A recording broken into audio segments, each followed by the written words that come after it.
नमस्कार भाइयों बहनों। आज की जो बात है वो भी जो आपने गुरु का ज्ञान बताया कमेंट्स में, ये भी उसके ऊपर ही है, गुरु का ज्ञान के ऊपर। तो ऐसी घटना बताता हूँ। तो उस गुरु के ज्ञान में ये था कि कोई लड़का भगत बन रहा था।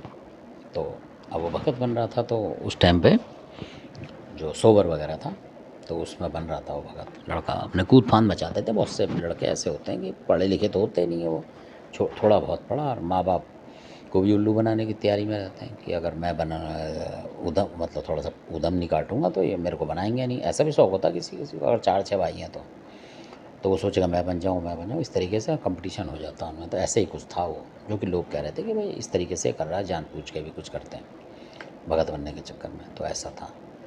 तो जो लोग उनको बना के गए, मतलब जो आए बनाने के लिए, तो फिर उन्होंने किसी और को ही बुला लिया, अपने जानकार को किसी को बुला लिया कि भाई आप भी देखते रहना। तो आप यकीन नहीं मानेंगे कि वहाँ जो उन्होंने बुलाया, वक्ताई करी उन्होंने, तो उन भक्तों को भी नहीं पता था कि क्या मतलब है। तो किसी और को बोल दे, हाँ जी बैठा लो, हम तो बहुत चोटी के भगत हैं, बैठा दिया उन्होंने। तो अब यकीन नहीं मानो, जैसी हैदराबाद की कालका आई, उन्होंने बोला जी हैदराबाद की कालका आ गई और ये है हुआ, आपकी डोर चल गई, ये हो गया वो हो गया, मतलब इस तरीके से कर दिया। तो अचानक, क्योंकि वो तो भाई चोटी के वाले भगत थे, पगड़ी वाले, तो उन्होंने बोला जितने भी लोग बैठे थे पंचायत में, हाँ भाई देख लो हैदराबाद की कालका आई है और ये है वो, और कोई हमारी बात को फेल कर जाए तो बात है। तो इस तरीके से उन्होंने बोला। 2-3 थे, मतलब एक गुरु था, एक चेला था और एक उसके ऊपर था। 3 होते हैं, ये 2-3 होते हैं कई जगह। अपनी मतलब चैन बना के चलते हैं कि भाई 30,000 हैं तो 10-10,000 बांट लेंगे और काम तीनों मिलकर करेंगे, तेरे से ना मैं करूँगा मैं। तो इसलिए भीड़ बना के चलते हैं ताकि खुद डर ना लगे इन्हें। अकेला होगा तो डर लगेगा कि कोई लपेट जाए, कोई देवता आ गए। तो इस तरीके से इकट्ठे चलते हैं ये, ताकि एक फंसे तो एक निकाले, इसलिए गुट में चलते हैं ज़्यादातर। तो पहले के जो थे लोग भगत जो थे वो शेर होते थे, वो अकेले ही चलते थे। आपने देखा होगा बड़े बड़े बुजुर्ग थे, अकेले ही चलते थे अपने दम पे। तो वो झुंड नहीं लेके चलते थे। ये भी माननी पड़ेगी आपको। एक एक गिनती का भगत होता था पहले।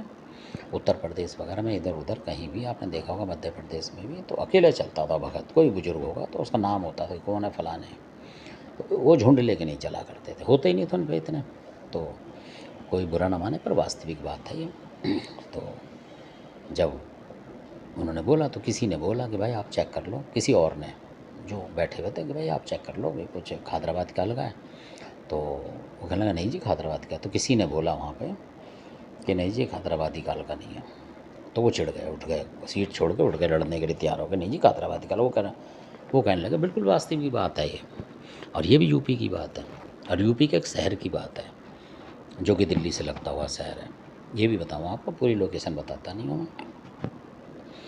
तो जब उन्होंने थोड़ा सा बोला तो उन्होंने बोला, तो वो जो थे वो भी जानकार थे, तो शब्द थे, उन्होंने शब्द मारा अपना कुछ।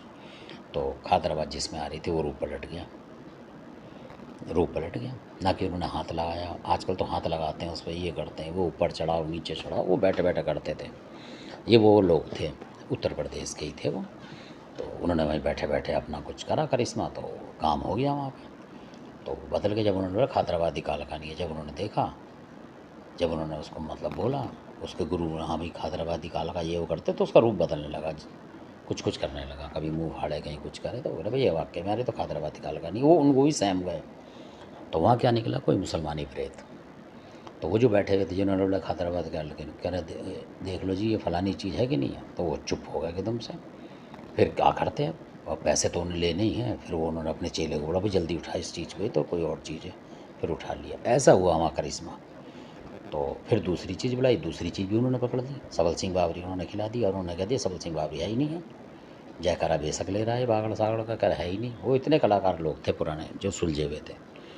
तो वहाँ भी कोई और चीज़ निकल गई। कहने का मतलब इस तरीके से होता रहा उनके यहाँ। तो जब हो गया तो फिर उन्होंने कुछ देर ब्रेक लिया। तो उन्होंने बोला कि जी इनको यहाँ से हटा दो। रात हो गई तो वो जाने वाले थे, वो तो घरेलू लोग थे। तो उन्होंने बोला जी ये चले जाएंगे, नहीं तो हमारी डोर सारी ख़राब कर रहे हैं। तो फिर उनको बोल, वो तो जाना ही था, उन्होंने चाय पानी पी के अपने वो निकल गए। वो उस तरीके के नहीं थे जो उस मीट मच्छी को खाएं। और उन्होंने वो सब तरीके का मीट बनवा रखा था भगत जियों के लिए, उसी तरीके का, तामसिक तरीके का। तो वो उससे दूर थे, उस तरीके के मीटों से। तो उसमें नहीं घुसते थे वो। इसीलिए उनकी शक्ति ज़्यादा थी। जो इस्लाम में बैन है उस मीट को वो छूते भी नहीं थे, मतलब पानी भी नहीं पीते थे उस घर का, इस तरीके के थे वो। तो कई बार उस तरीके के लोग होते हैं, पर वो उस तरीके से परहेज करते हैं, ये भी बात है। तो कुछ वजह तो है परहेज करने की। तो वो जब चले आए तो आप यकीन नहीं मानेंगे, उस भगत ने बना दिया उनको भगत, क्योंकि उसको तो चाहिए था, कोई रुकावट कर रहा, उसका देवता रोक रहा बार बार और बता रहा कि ये वो गलत चीज़ खेल रही है। तो आज भी उसका घर बर्बाद है, क्योंकि वो तो चले आए, जो बताने वाले थे वो चले आए थे, उन्हें मतलब, उन्होंने कहा हमें क्या मतलब, क्योंकि उनके पिताजी को बोलना चाहिए था ना कि नहीं जी गलत हो रहा, आप जाओ। तो उन्होंने भी, पिताजी ने भी कहा कि नहीं यार वो चले, जान दो, क्या पता रोक रहे हों।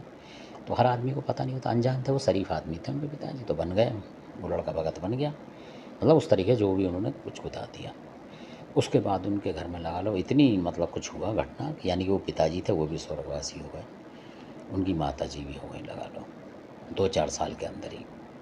और इसी तंत्र मंत्र के उससे, क्योंकि पता ही नहीं लगा कि घर का मार रहा है कि बाहर की चीज़ मार रही है, ऐसा हुआ उनके साथ। और जो गए थे तो बाहर के थे, तो वो जब जाते थे और गए एक आध बार, तो वो जो लड़का था वो कुछ और बोल जाता था, वो कह देता था ये मेरी शक्ति ख़राब करना चाहते हैं, मेरे घर में ऐसा कुछ नहीं है। फिर भी लोग बोलते थे उस लड़के से कि भाई तेरे अंदर देवता नहीं है, कुछ और चीज़ है, मान जा मान जा। पर वो माना नहीं, यानी उसने अपने माँ बाप दोनों ही उड़वा दिए। उड़वा दी का मतलब, क्योंकि जब शैतानी चीज़ घर में होगी तो वो तो किसी ना किसी को मारेगी, आपको मानना पड़ेगा।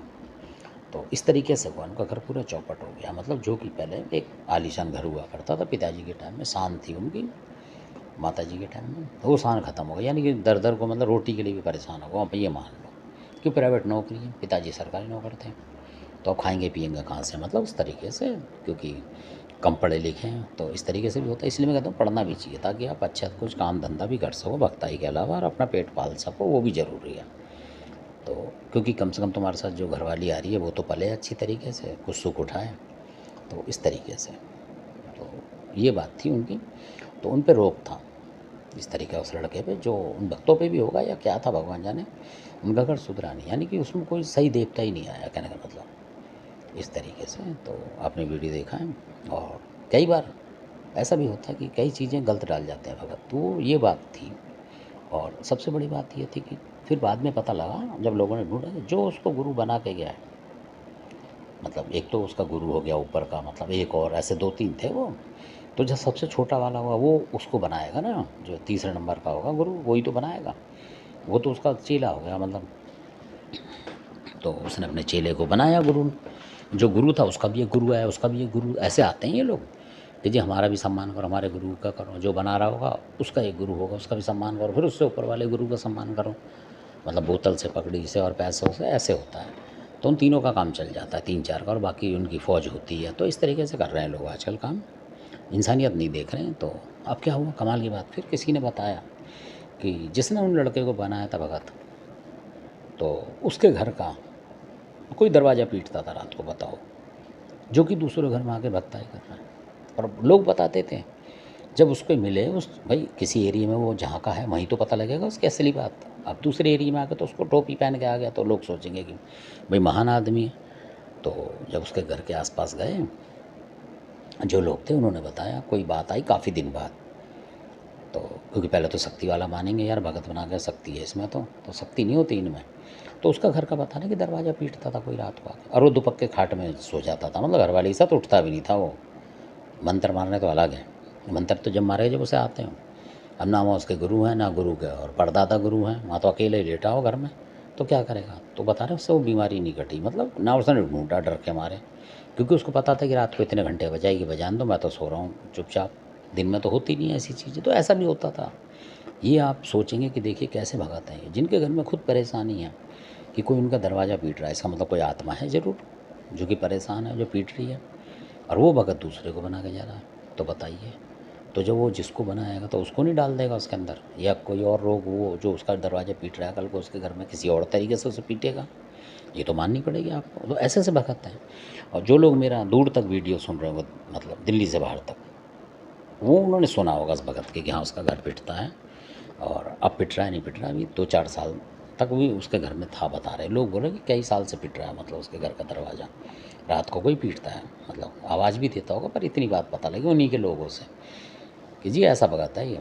तो ऐसे ऐसे लोग भी हैं। तो जो लोग अगर दिल्ली से बाहर के सुन रहे होंगे तो उनको पता लगेगा कि हाँ है ऐसा कोई। अगर उस एरिए के आसपास का कोई सुन रहा होगा तो उसको पता होगा कि हाँ यहाँ कहीं पिटा था दरवाज़ा, मतलब पिटता है रात को दरवाज़ा कहीं किसी का।